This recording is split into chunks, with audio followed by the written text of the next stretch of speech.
हमें से हर किसी की लाइफ में कुछ ना कुछ डिस्ट्रैक्शन जरूर होता है। डिस्ट्रैक्शन मल्टीपल प्रकार के हो सकते हैं।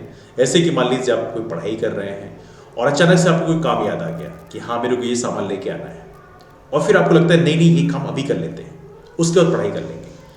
या इन केस मान लीजिए आप कोई भी कंटेंट ढूंढ रहे हैं ऑनलाइन और अचानक से आपको कोई न्यूज़ देखने के लिए मिल गई और आपको लगा कि नहीं नहीं पहले ये न्यूज़ देख लेते हैं, उसके बाद I will continue that study.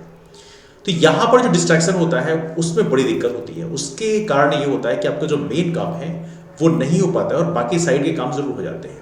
तो आपको ये प्रयास करना है कि जो बाकी डिस्ट्रैक्शंस हैं उसके बारे में एक बार सोचना है कि इसको पूरा करने के बाद आपको कितना बड़ा आउटकम मिल सकता है। That's a possibility. या तो यदि आपको लगता है कि काम इंपॉर्टेंट है तो उसको एक नोट पैड रखिए अपने साथ में, उस नोट पैड में हल्का सा लिख लीजिए कि ये वर्क हमें करना है इसको काम करने के बाद में।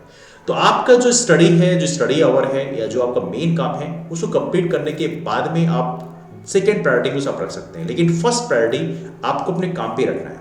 तो डिस्ट्रैक्शन के लिए आपको जरूर ये ध्यान रखना है कि आपको पढ़ाई के दौरान या जब भी कोई आप कंटेंट प्रिपरेशन कर रहे हो उस समय आपको ध्यान रखना है कि आप किसी भी डिस्ट्रैक्शन को अपने ऊपर हॉबी नहीं होने देना है।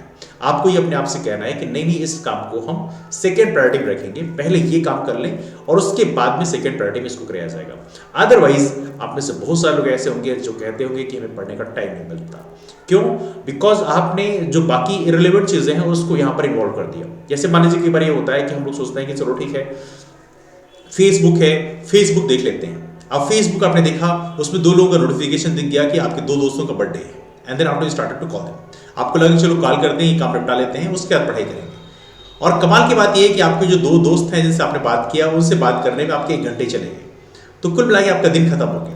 तो यहाँ पे जरूरी आपके लिए यह है कि जो डिस्ट्रैक्शंस हैं उनको बिल्कुल अलग करके रखें। आपका ये होना चाहिए कि आपका जो मेन काम है, जो स्टडी आप कर रहे हैं, जो भी आप काम कर रहे हैं उसको फर्स्ट प्रायोरिटी पे रखें, उसके बाद बाकी जो को सेकंड प्रायोरिटी पे रखें। आपको ये कहना है कि ये पहले कर लेते हैं उसके बाद वो काम करेंगे।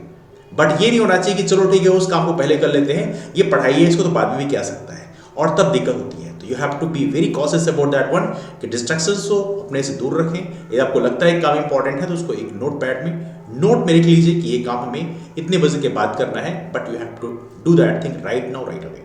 Alright, that's all. Thank you so much, bye.